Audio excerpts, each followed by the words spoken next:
अस्सलामुअलैकुम students. Last lecture में हमने गूगल सर्च इंजन के बारे में पढ़ा था कि गूगल सर्च इंजन कैसे वर्क करता है। उसके अलावा भी हमने डिफरेंट सर्च इंजन के बारे में पढ़ा था और ये भी हमने बात की थी कि सर्च इंजन पे जाके कितनी चीज़ें एग्जिस्ट करती हैं। यहाँ पे एक सर्च इंजन आता है, फिर उसके बाद सर्प आता है, फिर सीकर आता है, फिर एक वेबसाइट या प्रॉपर्टी ऑनर आता है। ये सारी बातें हमने कवर की थी। तो आज भी हम इसे मज़ीद टेक्निकल अंदाज में पढ़ेंगे। एक और अंदाज में से हम पढ़ेंगे, कुछ गूगल की अपडेट्स के बारे में बात करेंगे, कुछ हिस्ट्री के बारे में बात करेंगे, गूगल कैसे गूगल ने अपने अंदर चेंजिंग लाई। यहाँ पे आपको गूगल की तारीख बताना मकसद नहीं है कि गूगल ने कैसे ख़ुद को अपग्रेड किया, मगर ये बताना मकसद है कि आपको किन किन चीज़ों का ख्याल रखना है, गूगल की किन अपडेट्स का आपको ख्याल रखना है। ठीक है, तो उन्हीं बारे में हम आज पढ़ते हैं। तो स्टूडेंट, ये सर्च इंजन वर्किंग मेथड था कि जिसमें वर्ल्ड वाइड वेब पर www में क्रॉलर कैसे काम करती है, फिर उसके बाद इंडेक्सर काम कैसे करता है, फिर रैंकिंग एल्गोरिथम कैसे काम करता है। और आज जो हम जिस फैक्टर के बारे में बात करने जा रहे हैं वो उसकी टोटल फोकस रैंकिंग एल्गोरिथम है कि आखिर ये रैंकिंग एल्गोरिथम है ये कैसे स्पेसिफिक रिजल्ट हमें सामने ला के देता है। स्टूडेंट, अगर आप एक सेकंड पे खुद को एक आम यूज़र, एक सीकर, एक टिपिकल यूज़र की नज़र में रख के देखें तो आप जब गूगल पे जाते हैं तो आप कैसे सर्च आउट करते हैं। आप सर्च आउट करते हैं, आपके माइंड में जो कुछ चल रहा होता है, बेस्ट रियल एस्टेट एजेंट्स इन फैसलाबाद, उसके अंदर आप ना स्पेलिंग पे गौर करते हैं ना कुछ देखते हैं कि यार कोई वर्ड आगे पीछे है या नहीं है, आप जस्ट टाइप कर देते हैं। बाज़ दफ़ा कीवर्ड्स भी ऐसे होते हैं जिनका कोई मतलब ही नहीं निकलता होता, बड़े मुमल से कीवर्ड्स होते हैं मगर आप ऐड कर देते हैं, आप वहाँ पे टाइप कर देते हैं। इसके बावजूद गूगल आपको स्पेसिफिक रिजल्ट निकाल के देता है, आपको यूनिक रिजल्ट निकाल के देता है। यही वो वजह है जिसकी वजह से गूगल की हाई रैंकिंग है। गूगल सर्च इंजन जो है वो टॉप रैंक पे है। ठीक है, उस जैसा सर्च इंजन कोई भी ऐसा नहीं है। इनके आप ये कह लें कि गूगल की मोनोपोली पूरी दुनिया पे कायम है। इस जैसा सर्च इंजन कहीं भी और नहीं है, किसी भी और कंपनी के पास नहीं है। और दूसरे एस्पेक्ट से देखें तो आप यूँ भी कह सकते हैं कि यही इसी सर्च इंजन की बदौलत उसने अपनी मोनोपोली को पूरी दुनिया में इंटरनेट की वर्ल्ड पे कायम किया हुआ है। www वर्ल्ड वाइड वेब पे उसने अपनी इसी मोनोपोली की वजह से कायम है। वो मोनोपोली क्या है कि वो अपनी ऑडियंस का ख्याल रखता है, उसको वो रेलिवेंट रिजल्ट निकाल के देता है। ठीक है, तो स्टूडेंट, उस दिन हमने ये सारा तकरीबन पढ़ लिया था। तो आज हम गूगल की एल्गोरिथम के बारे में पढ़ेंगे कि गूगल एल्गोरिथम आखिर है क्या। तो इसकी सादा सी तारीफ ये है कि गूगल एल्गोरिथम एक ऐसा कॉम्प्लेक्स सिस्टम है या ऐसा सॉफ्टवेयर है जिसे हम यूज़ करते हैं अपना स्पेसिफिक रिजल्ट निकालने के लिए, अपने स्पेसिफिक मालूमात के लिए, अपने स्पेसिफिक मवाद के लिए। ठीक है, और गूगल भी हमें उसी हमारी ना सिर्फ जो हम टाइप करते हैं उसको मद्देनज़र रखता है, मगर वो उसकी बैकएंड पे जो माइंडसेट होता है, जो उसकी बैकएंड पे जो इंटेंट होता है कि हम कोई चीज़ ख़रीदना चाह रहे हैं या कि जस्ट मालूमात लेना चाह रहे हैं, ये भी वो जानते हुए आपको निकाल के रिज़ल्ट देता है। देखें, अगर आप एक चीज़ पाकिस्तान में सर्च करेंगे उसके रिजल्ट्स और निकलेंगे, अगर वही कीवर्ड्स आप जाके यूएस में टाइप करेंगे उसके रिजल्ट्स और निकलेंगे। अगर आपकी अपनी जीमेल पर लगी हुई है ब्राउज़र के अंदर, आप कुछ टाइप करेंगे आपको रिजल्ट और तरह के शो होंगे। अगर किसी दूसरे थर्ड पर्सन या सेकंड पर्सन की आप जीमेल आईडी लगाते हैं, अगर वो टाइप करेगा तो उससे रिजल्ट्स और तरह के शो होंगे। अगर आप अपने लैपटॉप से कोई कीवर्ड टाइप करते हैं उससे रिजल्ट्स और तरह के शो होंगे। अगर दूसरा कोई अपने लैपटॉप से कीवर्ड को टाइप करता है तो वो रिजल्ट्स और तरह के शो होते हैं। इस चीज़ को बेसिकली आर्टिफिशियल इंटेलिजेंस कहा जाता है, मसनूई ज़हानत, जो कि ह्यूमन ब्रेन को पढ़ते हुए, रीड करते हुए आपको आपके स्पेसिफिक मालूमात दिखाता है। ठीक है, आपके सर्च जो आपके सामने जो सर्च शो हो रहा होता है, सर्च इंजन रिजल्ट पेज जो शो हो रहा होता है, आगे मैं सर्प ही वर्ड यूज़ करूँगा मोस्टली, जिसके ऊपर आपका डाटा शो होता है, आपके पास रिजल्ट शो होते हैं जब आप गूगल पे टाइप करते हैं। आपके पास मल्टीपल वेबसाइट जिस पेज पे शो होती हैं उसे सर्फ कहा जाता है, सर्च इंजन रिजल्ट पेजेस। उसके ऊपर जो रिजल्ट शो होते हैं वो गूगल आपकी इंटेंट को मद्देनजर रखते हुए आपको दिखाता है। गूगल जब से गूगल इजाद हुआ, इन्वेंट हुआ है, उस वक्त से लेके आज तक गूगल बीसीओ गूगल की एल्गोरिथम्स आई हैं। गूगल बीसीओ बार अपडेट्स कर चुका है। अभी रिसेंटली भी उसने एक अपडेट की है, उसका हम आखिर में जिक्र करेंगे स्टेप। मगर हम यहाँ पे मशहूर एल्गोरिथम का जिक्र करने जा रहे हैं, जिसके अंदर सबसे पहले पांडा है। पांडा एल्गोरिथम जो है 2011 में आई थी। 2011 तक गूगल पे हर घोड़ा खच्चर गधा बराबर था। इनका हर तरह का कंटेंट वायरल भी हो रहा था, हर तरह का कंटेंट रैंक भी कर रहा था, हर तरह का कंटेंट लोगों को शो भी हो रहा था। जिसकी वजह से क्या हो रहा था, गूगल के लिए क्या प्रॉब्लम आ रही थी, गूगल की जो मार्केट थी वो डाउन हो रही थी। गूगल रेलिवेंट रिजल्ट लोगों को नहीं दिखा पा रहा था, एक आम यूज़र को रेलिवेंट रिजल्ट नहीं दिखा पा रहा था। मैंने जैसा कि आगे भी आपसे कहा कि आप आम यूज़र की इंटेंट को मद्देनजर रखते हुए आप सोचें कि जब आप गूगल के पास जाएं, जैसे अब आप सर्च इंजन के बारे में पढ़ रहे हैं, एसईओ के बारे में पढ़ रहे हैं, अगर आप एसईओ लिखें आपको वो अच्छा रिजल्ट ना शो कराए, ठीक है, आपको वो अच्छी चीज़ ना दिखाए, वो फर्स्ट पेज पे आपको कोई लोअर क्वालिटी वेबसाइट आपको दिखा दे, तो आप गूगल से बदजन हो जाएंगे, आप किसी और सर्च इंजन को तलाशेंगे, ठीक है। तो इसलिए गूगल ने इस चीज़ को बरकरार रखने के लिए 2011 में पहली बार गूगल ने एक अपडेट लाई। गूगल ने एक ब्लास्टिंग अपडेट लेके आई गूगल, जिसकी वजह से एक पूरे इंटरनेट की दुनिया में, पूरे सर्च इंजन पे एक तहलका मच गया था।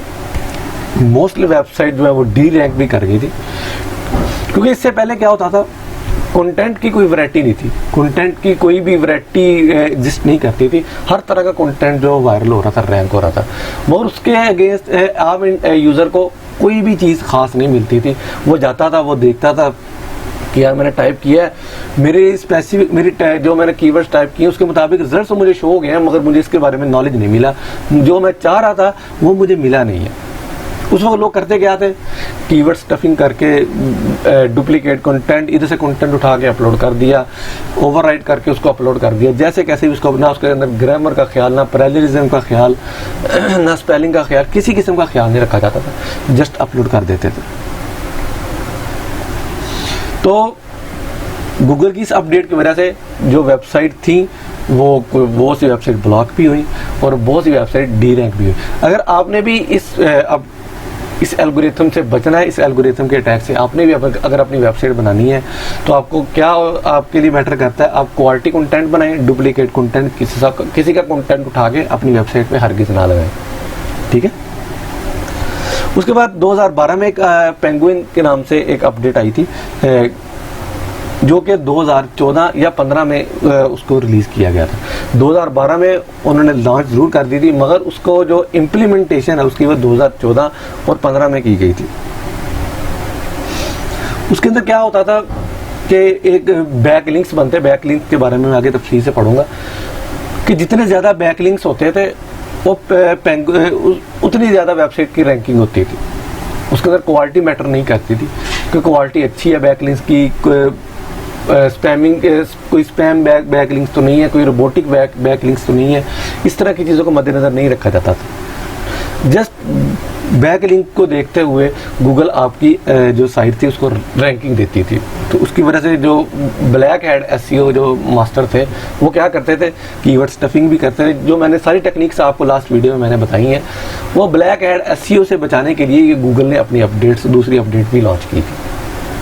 उसके बाद जो थर्ड पे आई थी 2013 में, हमिंग बर्ड्स के नाम से, तो इसके अंदर भी उसने ज़्यादातर मोस्ट जो था वो कंटेंट पे ही फोकस किया था कि कंटेंट किस तरह का है, अननेसेसरी कीवर्ड उसके अंदर किस तरह के ऐड किए गए, कीवर्ड स्टफिंग की किस तरह की ऐड की गई है, बेजा कीवर्ड की आया वहाँ पे ज़रूरत है भी है कि नहीं। अगर आपने कोई आर्टिकल लिखा है तो उसके अंदर कितने कीवर्ड जो हैं वो बिला वजह ऐड किए गए हैं। तो इस तरह की जो वेबसाइट थी उन सबको उसने डी रैंक कर दिया था, ठीक है। इसके अंदर उसने आपको एक लिमिट मुकर्रर करके दी थी कि आप सिर्फ इतने कीवर्ड 1% से लेकर 3% तक या जितने कीवर्ड्स भी आप ऐड कर सकते हैं, उसके अंदर उसने आपने लिमिटेशन लगा दी थी कि एसईओ के एक्सपेक्ट से आप इतने कीवर्ड उसके अंदर ऐड कर सकते हैं। इससे ज़्यादा अगर कीवर्ड ऐड करेंगे तो गूगल आपकी वेबसाइट को रैंकिंग नहीं देगा। उसके बाद आई थी रैंक ब्रेन। ये बहुत ही इम्पोर्टेंट जो अभी तक भी सबसे ज़्यादा जो गूगल पे असरअंदाज होती है वो ये वाली अपडेट है, गूगल रैंक ब्रेन एल्गोरिथम के नाम से। ये 2015 में आई थी। इसके अंदर उसने क्या किया, जैसा कि मैंने आपको बताया कि गूगल आपकी इंटेंट का ख्याल करता है।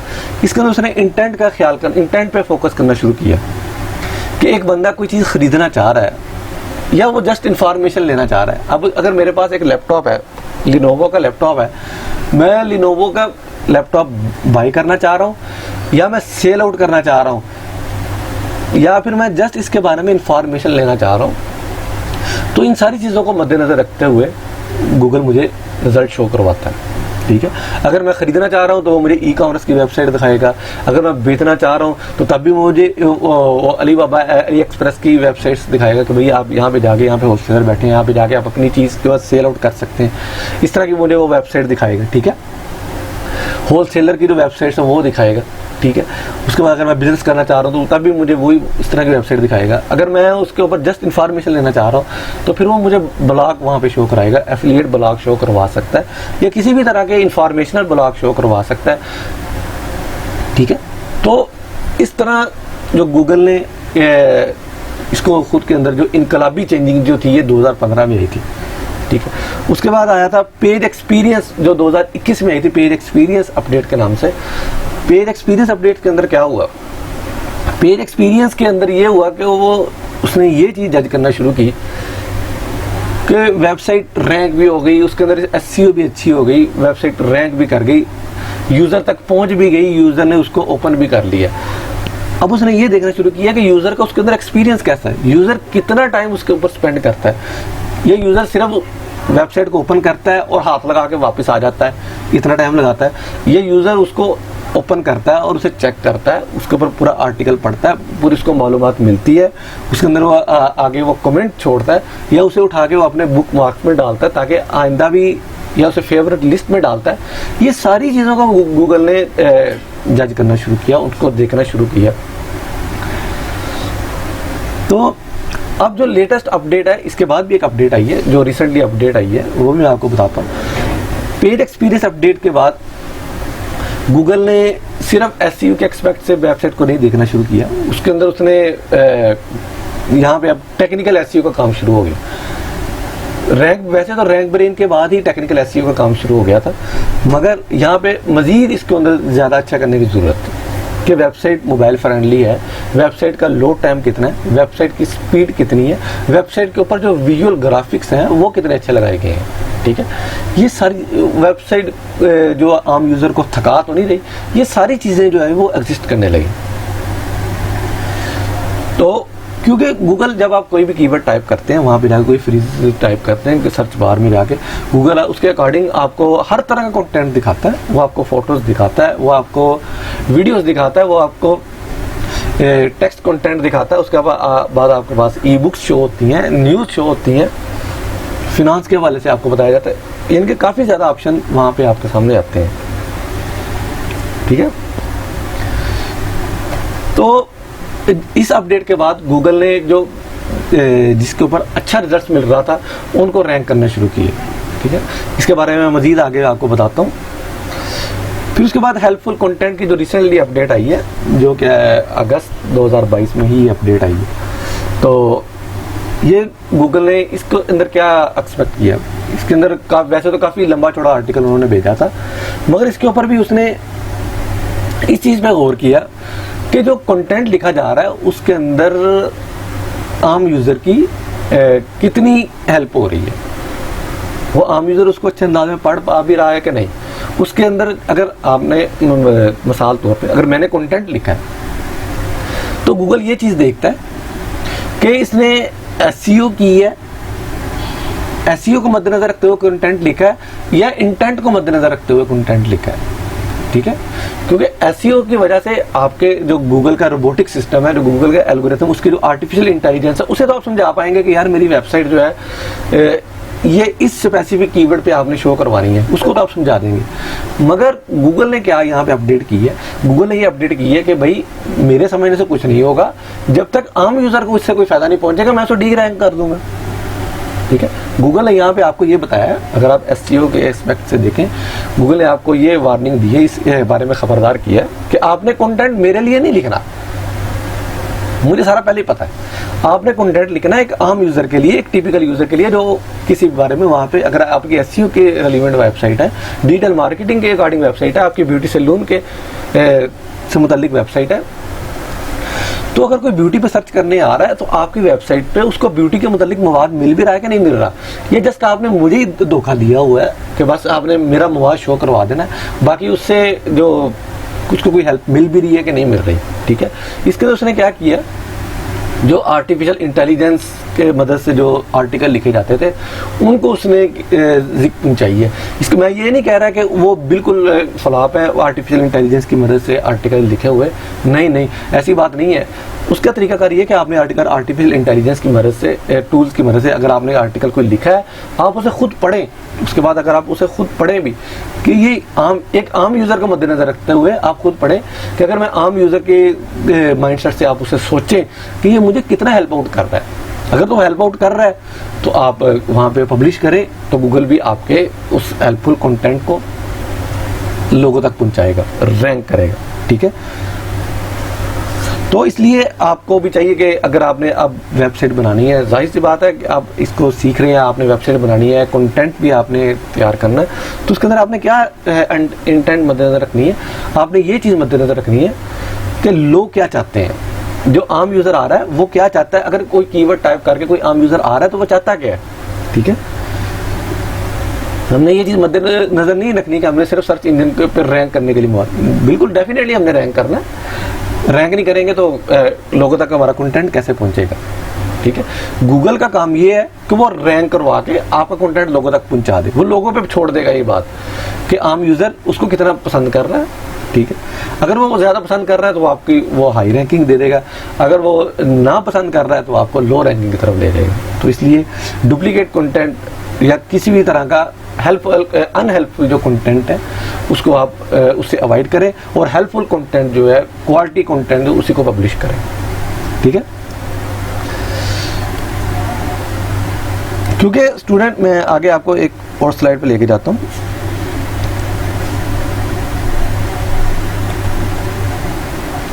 यहाँ पे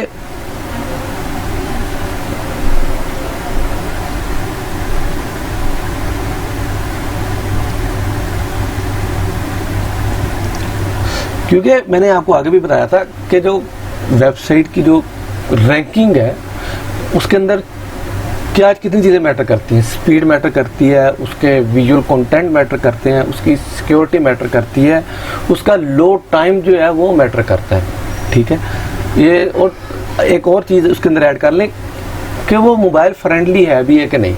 ठीक है, क्योंकि मोबाइल फ्रेंडली अब आजकल ज़्यादातर जो है 70 से 80% लोग जो है मोबाइल पे कंटेंट पढ़ते हैं, तो इसलिए आपने ये भी चीज़ को मद्देनजर रखना है कि वो मोबाइल फ्रेंडली आपकी वेबसाइट है भी या नहीं, मोबाइल पे अच्छे अंदाज में ओपन हो रही है भी या नहीं हो रही। ठीक है, इन सारी चीज़ों को मद्देनजर रखना है, और गूगल इन्हीं बेस को मद्देनजर रखते हुए एक को 100 नंबर देता है, दूसरे नंबर पर आने वाले को 99 नंबर देता है।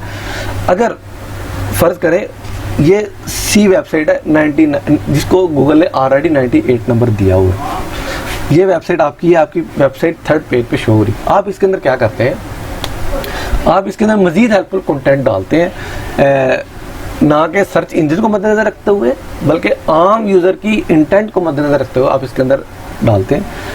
और एक आम यूज़र आया, उसने सर्च खोला, उसके सामने सर्च शो हुआ, उसके सामने ये 3 वेबसाइट शो हुई, उसने इसको भी ओपन कर लिया, इसको भी ओपन कर लिया, इसको भी ओपन कर लिया। ठीक है,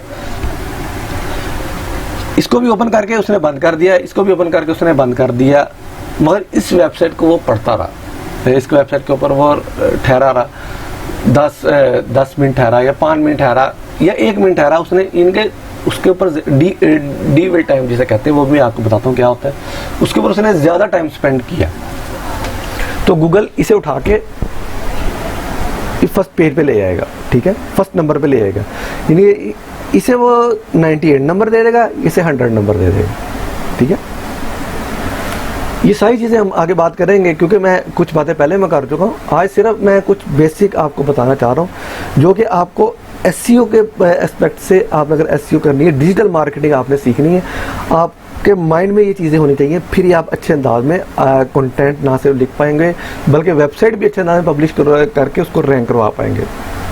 ठीक है, इन सारी चीज़ों को आपने मद्देनजर रखना है।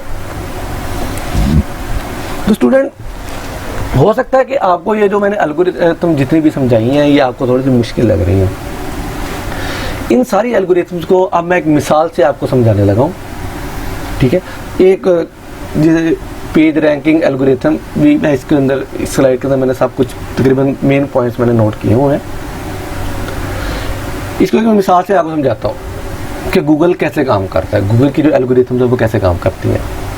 ये सिर्फ आपकी मालूमात में इजाफे के लिए था। अब जो हमने काम करना है, जो क्योंकि वो सिर्फ थ्योरी तक था, अब जो प्रैक्टिकली हमने काम करना है, हमने किन चीज़ों को अपने माइंडसेट में रखना है और किन चीज़ों को मद्देनजर रखते हुए हमने कंटेंट बनाना है या अपनी वेबसाइट बनानी है, या आगे हमने टॉपिक भी सिलेक्शन उसी वाले से कर दी है। ठीक है, देखें, एक होता है बैकलिंक्स, जिसे आप आम जुबान में एक वोट कह लें। एक इलेक्शन सिस्टम जो है वो कैसे काम करता है, पाकिस्तान में या इंडिया में इलेक्शन सिस्टम कैसे काम करता है। इलेक्शन सिस्टम में कैंडिडेट जो है वो अपनी अपनी पार्टी की तरफ से खड़े होते हैं, वो अपनी कैंपेन चलाते हैं, सबके लोगों तक पहुंचते हैं, जैसे कैसे भी वो वोट इकट्ठे करते हैं, फिर लोग उन्हें वोट कास्ट करते हैं, जिसके वोट ज़्यादा होते हैं वो असम्बली में पहुँच जाता है। ठीक है, और यहाँ भी यही सूरत हाल है। अब गूगल जो है वो उसी सिस्टम को मद्देनजर रखते हुए काम करता है। पहले भी गूगल उसी तरह काम कर रहा था, मगर अब जो गूगल ने अपडेट्स की हैं उसके अंदर उसने फेक वोट से बचने के लिए, जिनके जो लोग फेक वोट डालते हैं, जो कैंडिडेट जो हैं वो फेक वोट्स इकट्ठे करते हैं, उनसे बचने के लिए गूगल ने अपने अंदर गूगल ने खुद को अपग्रेड किया है, ताकि अच्छे लोग जो हैं वो असेंबली तक पहुँचे। ठीक है, अच्छी वेबसाइट जो है वो टॉप रैंकिंग पे आए। ठीक है, ना कि ब्लैक हैट एसईओ करके लोग टॉप रैंकिंग पे आए। उन्होंने अब अच्छे लोगों को असेंबली तक पहुंचाने के लिए ये अपग्रेडेशन सिस्टम लेके आए। उसके अंदर अब उसने क्या देखा, इसे आप एक बैक लिंक की मिसाल लें कि बैक लिंक्स जो होते हैं वो मुख्तलिफ वोट को आप डिजिटल ज़बान में आप बैक लिंक्स कह सकते हैं कि एक वेबसाइट को कितने वोट मिले हैं। ठीक है, अगर ये वेबसाइट जो है वो फर्स्ट पे आ रही है, वो कितने वोट के बाद आ रही है, सेकंड पे आ रही है, वो क्यों आ रही है, थर्ड पे आ रही है, तो वो क्यों थर्ड पे आ रही है। अगर एक वेबसाइट फोर्थ पे, फिफ्थ पे, सिक्स्थ, इस तरह जो नंबरिंग आ रही है वो क्यों आ रही है। ठीक है, पहले तो ये था कि गूगल देखता था जिसके वोट ज़्यादा हैं उसको वो उठा के असेंबली में बैठा देता था, उसको उठा के वो टॉप रैंकिंग पे शो करवा देता था। मगर अब जो लेटेस्ट अपडेट्स है, इतनी जो मैंने आपको एल्गोरिथम्स बताई हैं, इसके बाद गूगल ने अब क्या किया है, गूगल ने सबसे पहले तो ये देखा है कि जो वोटर है, जो वोट कास्ट करके गया है, उसकी एजुकेशन क्या है। ठीक है, जिसने आके वोट कास्ट किया है या जिसने बैक लिंक्स जहाँ से आया है, उसकी एजुकेशन क्या है। वो एक वोटर जो है वो पढ़ा लिखा है या अनपढ़ है, क्योंकि पढ़े लिखे का वोट और अनपढ़ का वोट बराबर नहीं होता। ठीक है, एक इंजीनियर है, कोई डॉक्टर है, कोई वकील है, और एक अनपढ़ है जिसे बिल्कुल भी अलिफ बे का भी नहीं पता, ABCD भी जिसे नहीं आती, उन दोनों का वोट बराबर तो नहीं ना हो सकता, क्योंकि उनका जो माइंडसेट लेवल है, उनका जो सोच का लेवल है, वो दो इंतहाओं पे खड़ा है। तो इसलिए उसके वोट की कीमत ज़्यादा होती है। तो गूगल ये देखता है कि अगर इसके एक बंदे ने इसको वोट कास्ट किया है, अगर एक वेबसाइट को एक एजुकेशन पर्सन ने, एक डॉक्टर ने, एक लॉयर ने, एक वकील ने या एक इंजीनियर ने वोट कास्ट किया है, तो उसकी रैंकिंग ज़्यादा है। ठीक है, उसके बदले में अगर दूसरे बंदे को, दूसरी वेबसाइट को एक अनपढ़ बंदे ने वोट कास्ट किया तो उसकी रैंकिंग, उसकी वोट की वैल्यू है वो कम है। तो गूगल जो है वो पढ़े लिखे वोट को, जो एजुकेटेड वोट वाले वेबसाइट को, एजुकेटेड बैकलिंक्स को वो फर्स्ट पे रैंकिंग दे देता है और दूसरे वाले को सेकंड पे दे देता है। उसके बाद देखता है कि वोटर की रियलिटी, कहीं ऐसा तो नहीं है कि एक ही बंदे ने 2 वोट डाल दिए हैं। क्योंकि फेक वोट ऐसे होते हैं ना, एक ही बंदे के नाम पे 4-4 शनाख्ती कार्ड, 5-5 शनाख्ती कार्ड बने होते हैं, वो उसी तरह ही वो वोट कास्ट कर देते हैं, वो एक बंदे के 4 वोट कास्ट हो जाते हैं। गूगल ने यहाँ पे भी इस अपडेट ने गूगल के इस चीज़ को भी अटैक किया, ठीक है। वो देखता है कि वोटर की एक वोटर जो है उसकी फील्ड जो है वो तो डॉक्टर्स वाली है, वो इंजीनियर्स को आके वोट क्यों कास्ट कर रहा है। एक इंजीनियरिंग पे वेबसाइट बनी हुई है, सिविल इंजीनियर बंदे ने एक वेबसाइट बनाई है, तो एक डॉक्टर वाली वेबसाइट से उसको वोट क्यों आ रहा है, ठीक है। या एक क्रिकेटर है, एक स्पोर्ट्स की वेबसाइट है, उसके ऊपर एक ब्यूटी वाले वेबसाइट ओनर का वोट क्यों आ रहा है, ठीक है। इसकी मिसाल आप सादा मिसाल पे ये ले लें कि एक कैंडिडेट है ही फैसलाबाद का और उसे लाहौर से वोट क्यों कास्ट हुआ है, ठीक है, क्योंकि उसका उससे कोई रिलेशन ही नहीं है। अगर वो फैसलाबाद का है, अगर वो फैसलाबादी है, उस हलके का है, उसके हलके के अंडर आता है, तो फिर ही वो वोट उसका कंसीडर होगा ना। अगर बाई से वो किसी भी XYZ को उठा के ले आए तो उसका वोट कंसीडर नहीं होगा। तो गूगल ने यहाँ पे भी उसने ये चीज़ देखी है कि अगर एक एजुकेशन के मुतालिक वेबसाइट है, मेडिसिन के मुतालिक वेबसाइट है, तो वो ये चीज़ चेक कर रहा है कि जो वो वोट कास्ट कर रहा है वो डॉक्टर है, तो उसको फर्स्ट पेज पर रैंकिंग कर देते हैं, ठीक है। अगर एक वेबसाइट के पास 10 डॉक्टर्स के वोट्स हैं, तो उसके मुकाबले में एक दूसरी वेबसाइट है जिसके पास बेशक वो मेडिकली वेबसाइट है मगर उसके पास 20 इंजीनियर्स के वोट हैं, तो वो फर्स्ट पे किसको रखेगा, डॉक्टर्स वाली वेबसाइट को। जिसके पास 10 डॉक्टर्स के वोट्स होंगे वो उसको फर्स्ट पे रखेगा और दूसरी को वो सेकंड पे रखेगा, ठीक है। और थर्ड पे आ जाती है वोटर रिलेशन। इनके वोटर का रिलेशन क्या है। यहां पे अब क्या बात आती है, यहां पे आती है कि वोटर ने जो वोट कास्ट किया है उसके वोटर के साथ उसका रिलेशन क्या है, उसका ताल्लुक क्यों है वोटर के साथ, ठीक है। पहले क्या होता था, पहले ये काम होता था कि एक बंदा है, उसने एक वेबसाइट बनाई है, उसके अंदर से उसने, क्योंकि एक क्रॉलर है ना, एक आप जैसे मैंने आपको बताया था कि ये मकड़ी का जाला है, इसके ऊपर स्पाइडर जो है वो क्रॉल करती करती आपके डेटा तक पहुंचती है, और सारी वेबसाइट्स जो है वो एक दूसरे के साथ लिंक्ड है, एक जाले की तरह बनी हुई है। तो जिसके साथ जितने ज़्यादा लिंक्स जुड़े होते हैं वो वेबसाइट उतने ज़्यादा उसको गूगल उसको उतनी ज़्यादा रैंकिंग देता है। ये मैं सारी चीज़ें आपको प्रैक्टिकली दिखाऊंगा, आज सिर्फ आपको थ्योरी पढ़ा रहा हूँ ताकि आपको समझ में आ सके। अगर फिर भी कोई कन्फ्यूजन बाकी रहे तो आप मुझे पूछ सकते हैं, पर्सनल में पूछ सकते हैं, कमेंट सेक्शन में आप मुझसे पूछ सकते हैं, ठीक है। कि वोटर का रिलेशन क्या है उसके साथ। कि एक बंदा है, एक वेबसाइट है स्पोर्ट्स की, उसके ऊपर सारी स्पोर्ट की वेबसाइट के साथ लिंक उसको किया हुआ है, तो ठीक है। अगर एक स्पोर्ट की वेबसाइट है उसके अंदर आपने मेडिकल को भी लिंक कर दिया, इंजीनियर को भी लिंक कर दिया है, जिनके वो एक फैमिली है ना, एक मेडिकल की फैमिली अलग है, इंजीनियर की फैमिली अलग है, वो कला की फैमिली अलग है, कोई आलम दीन है, कोई रिलीजियस लोग हैं, उनकी फैमिलीज अलग है, ठीक है।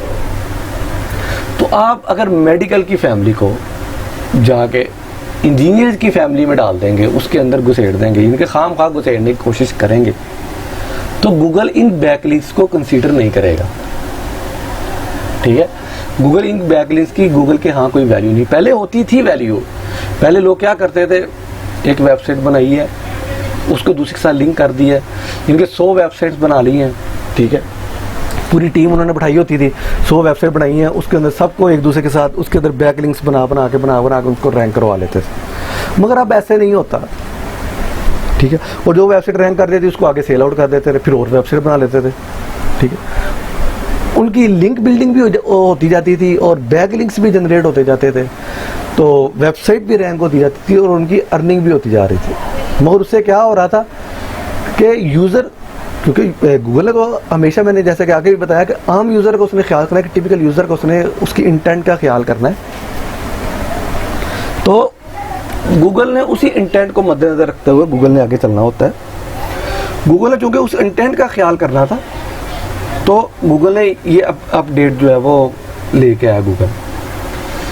तो इसलिए अब अगर हमने कोई भी काम ऐसा करना है, तो कोई भी वेबसाइट अगर हमने बनानी है, तो हमें टेक्निकल एसईओ का भी समझ होनी चाहिए, और उसके बाद हमें ये भी पता होना चाहिए कि वाइट हैट एसईओ क्या है और ब्लैक हैट एसईओ क्या है। क्योंकि गूगल ने जितनी भी एल्गोरिथम के अंदर जो अपडेट्स गूगल ने अपग्रेडेशन की थी, वो सारी इन चीज़ों से बचने के लिए थी। कीवर्ड स्टफिंग से बचने के लिए, डुप्लीकेट कंटेंट से, क्लॉकिंग से, हिडन टेक्स्ट से, लिंक स्पैमिंग, लिंक फार्मिंग, इन सब चीज़ों से बचने के लिए गूगल ने अपनी जो एल्गोरिथम इनके अंदर अपग्रेड की। आप जाके गूगल पर सर्च करें, आपको बीसीओ अपग्रेडेशन मिलेंगी, बीसीओ एल्गोरिथम गूगल की नज़र आएंगी। मगर यहाँ पर मैंने चंद उनका जिक्र किया है जिन चीज़ों का आपको ख्याल रखना ज़रूरी है, जो आपके नॉलेज में होना जिन चीज़ों का ज़रूरी है। इन चीज़ों के बगैर आप नहीं अपनी वेबसाइट को रैंक करवा पाएंगे, ठीक है। तो एक चीज़ और मैंने आज आपके सामने याद रखी, ये डीविल टाइम और बाउंस रेट। जैसा कि मैंने बताया कि गूगल अब इस चीज़ को फॉलो करता है, हेल्पफुल कंटेंट को, और पेज एक्सपीरियंस देखता है और रैंक ब्रेन देखता है। यानी कि वो इंटेंट जो आम यूज़र है उसके माइंड को पढ़ रहा होता है कि वो चाहता क्या है। वो ये नहीं सिर्फ देखता वो उसकी उंगलियां क्या टाइप कर रही हैं, वो पूरी तरीके से उसके ऊपर फोकस किए बैठा होता है कि ये चाहता, अगर ये टाइप कर रहा है ये चाहता क्या है, ठीक है। तो इन सारी चीज़ों को मद्देनजर रखते हुए गूगल ने क्या अब अपने अंदर एक अपग्रेडेशन की है, डीविल टाइम। डीविल टाइम होता है कि अगर आप एक वेबसाइट पे गए हैं तो आपने उसके ऊपर कितना टाइम स्पेंड किया, ठीक है, और आपने कितनी देर बाद आप वापस अपने सर्फ पे आए, ठीक है। उसके बाद एक दूसरा आता है बाउंस रेट। बाउंस रेट वो होता है कि आप वेबसाइट पे तो गए, मगर आपने वेबसाइट पे जाके सिर्फ छोड़ दिया, किसी चीज़ को क्लिक नहीं किया, कोई भी आपने अटेंशन शो नहीं कराई। इससे आप बाउंस रेट और डीविल टाइम में सिर्फ इतना फ़र्क है कि बाउंस रेट से आप जज नहीं कर पाएंगे कि यार आया गूगल जो आम यूज़र है वो हमारी वेबसाइट पे आया है और आके उसने शायद हो सकता है कि वो सिर्फ उसने वेबसाइट ओपन कर दी और किसी और काम लग गया हो, ठीक है, या उसे उसका कोई ख्याल ही ना आया हो कि यार मैंने इस ब्लॉग को मैंने बंद भी करना है, इस टैब को मैंने बंद भी करना है, ठीक है, उसकी इस तरफ अटेंशन ही ना गई हो, तो ये भी तो पॉसिबल है ना। मगर डीविल टाइम में आप ये चीज़ जज कर पाते हैं। डीविल टाइम में आप ये चीज़ जज इसलिए कर पाते हैं कि गूगल जो आम यूज़र है वो आपकी वेबसाइट पे सर्फ के बाद पे क्लिक करके आपकी वेबसाइट पे आता है और आपके पेजेस पे आके मुख्तलिफ जगह पे क्लिक भी करता है और मुख्तलिफ स्क्रॉल डाउन भी करता है, अप्स एंड डाउन भी करता है, उसको पढ़ता भी है, आपका कंटेंट भी देखता है, ये सारी चीज़ें देखता है। उसके अंदर आप जज कर पाते हैं कि यार आपकी आम यूज़र की इंटेंट क्या है। आम यूज़र की इंटेंट को आप जज कर पाते हैं, अपनी ऑडियंस की इंटेंट को आप जज कर पाते हैं। मगर बाउंस रेट में आप जज नहीं कर पाते। बाउंस रेट में बस वो हो सकता है आया और चला गया, वो आया, कंप्यूटर उसने ऑन किया, आप अपना पेज, अपने रिजल्ट ऑन किया, आपकी वेबसाइट को ओपन किया और फिर किसी काम में से बाहर निकल गया और शाम को आया। बाउंस रेट तो कैलकुलेट हो गया, मगर आप यूज़र की इंटेंट को कैलकुलेट नहीं कर पाएंगे। तो इसके लिए डीविल टाइम जो है वो बहुत ज़्यादा ज़रूरी होता है, ठीक है। और कल के इंशाल्लाह लेक्चर में हम ये भी पढ़ेंगे इंटेंट कितनी किस्म की होती है, फिर हम कीवर्ड के बारे में पढ़ेंगे कि कीवर्ड्स कितने टाइप के होते हैं, फिर उसके बाद इंशाअल्लाह हमारा बाकायदा तौर पे प्रैक्टिकली काम का आगाज़ होगा। तो आज की आपकी कोई भी असाइनमेंट नहीं है। आज मैं फिर आपसे यही कहूँगा कि जो लास्ट असाइनमेंट मैंने आपको दी है, जिसके अंदर मैंने आपको आपके टॉपिक्स का जो सिलेक्शन का जो दिया है टास्क, वो आप लाजमी कंप्लीट करें। उसके आगे आप ट्री स्ट्रक्चर बनाएं। वो ट्री स्ट्रक्चर कैसे बनाना है, जितनी ब्रांचेज उसकी बनती जाती है आप बनाते चले जाएं, ठीक है, वो उतनी ही काम है। ये आपके लिए बहुत प्लस पॉइंट साबित होने वाले हैं आइंदा इन फ्यूचर, जब आप आर्टिकल लिखेंगे, अपनी कंपेन रन करेंगे, अपनी वेबसाइट बनाएंगे, अपना ब्लॉग बनाएंगे, अपना ई-कॉमर्स स्टोर बनाएंगे, अपनी वेबसाइट को कैटेगराइज करेंगे। ये चीज़ें आपको बहुत ज़्यादा हेल्प देंगी आपको, ठीक है। तो इसलिए मैं बार बार आपसे ये कहूँगा कि इस चीज़ को लाजमी आप मद्देनज़र रखें, इस चीज़ को छोटा हल्का ना लें, इस चीज़ को छोटा मत समझें, इस चीज़ को कम मत लें। ये एक जितना टाइम आप इस पे लगा लेंगे आपको वेबसाइट पर रैंकिंग करने में उतना ही टाइम कम लगेगा। तो स्टूडेंट मिलते हैं इंशाअल्लाह ताला नेक्स्ट लेक्चर में। अल्लाह हाफिज़।